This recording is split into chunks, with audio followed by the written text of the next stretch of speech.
soyez les bienvenus dans l'œil de Karine. Alors ce qui est bien avec le salon de l'automobile, c'est qu'il y a tout le temps des nouveautés. Aujourd'hui, je vous propose d'essayer le karting électrique. Ça va être pour moi dans quelques instants.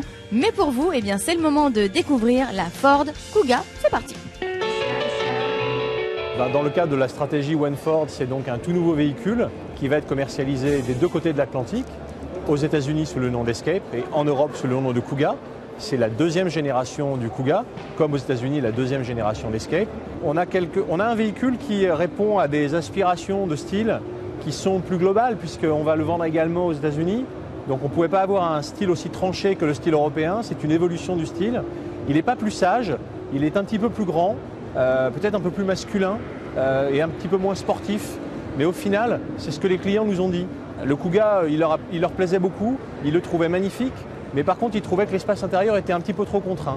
Et l'espace intérieur, il était dépendant du style. Donc là, on a un style qui est un tout petit peu plus sage, un peu plus robuste, mais qui libère beaucoup plus de place à l'intérieur du véhicule. Alors, en termes de tarifs, il se positionnera un peu plus cher qu'un C-Max et un peu moins cher qu'une Mondeo, à peu près, hein, dans cette zone de prix, très proche des prix du Kuga actuel. Et puis surtout, il va s'inscrire dans une véritable gamme de SUV, de véhicules de type 4x4, puisque nous allons présenter un petit peu plus tard l'EcoSport, qui est un petit 4x4 qui est juste à côté. Et puis, pour coiffer la gamme, nous aurons également un véhicule qui vient des États-Unis, qui s'appelle le Ford Edge, qui sera un 4x4 plus gros, plus statutaire, donc il s'intercalera pile entre les deux. Il aura tous les attributs d'un 4x4, c'est-à-dire une garde au sol surélevée et une transmission intégrale intelligente. Donc pour limiter la consommation, avant tout un système de traction et avec un transfert en cas de perte d'adhérence vers les roues arrière, avec quelque chose qui sera encore plus optimisé que sur le Kuga actuel. Mais par contre, en termes de technologie d'aide à la conduite, l'ensemble de la panoplie d'aide à la conduite qu'on a initiée avec la Focus, qui sont la surveillance de vigilance du conducteur, l'aide au maintien dans la file, la voiture qui conduit presque toute seule. Et puis ce sera également une voiture connectée avec la plateforme Sync, la commande vocale évoluée, le hub Wi-Fi qui permet de surfer sur Internet dans le véhicule. Wouhou! Alors c'est vraiment top et ça se passe dans le hall 2-1 ici au salon de l'automobile. Et tout de suite, place aux nouveautés, c'est parti! À peine dévoilée aux visiteurs du mondial, la Renault Clio se décline déjà en version break.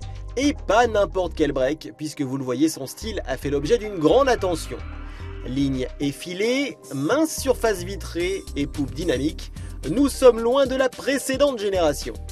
Pour autant, le coffre n'a pas été négligé et présente une contenance généreuse de 440 décimètres cubes, soit un gain de 30% par rapport à sa devancière. Quant au format de l'auto, il est aussi en hausse puisqu'elle s'allonge de 20 cm au niveau du porte-à-faux arrière.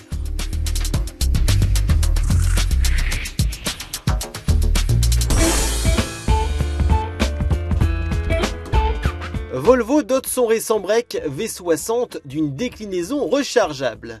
Associant bloc diesel et électrique, ce modèle peut rouler en mode 100% électrique pendant 50 km/h, ce qui est une très belle performance. En cycle combiné, Volvo annonce une consommation sans doute très optimiste d'1,9 litre aux 100 km pour des rejets de 49 grammes de CO2 par kilomètre. Enfin, grâce aux 285 chevaux cumulés que lui offre son 5 cylindres 2,4 litres, ce break Volvo V60 hybride rechargeable offre ainsi aux pères de famille pressés de quoi s'amuser. Eh ben, je peux vous dire que le karting électrique, c'est vraiment sensation garantie. Je vous propose tout de suite de retrouver un concept. Il s'agit de celui de Citroën et son concept neuf. Quant à moi, je vous dis à très bientôt pour de nouvelles aventures. Tiens d'ailleurs, je crois que je vais refaire un tour. Bye bye! Sur le stand Citroën, le concept numéro 9 a fière allure et attise tous les regards. À travers lui, on ne découvre pas le futur fleuron de la marque au chevron, mais un avant-goût des 3 prochains modèles de la ligne DS. Celle-ci accueillera donc une berline du segment C Premium, un SUV et une berline haut de gamme du segment D. La silhouette du concept numéro 9 revisite le concept du shooting brake, avec des lignes tendues, un long capot et une position ultra basse.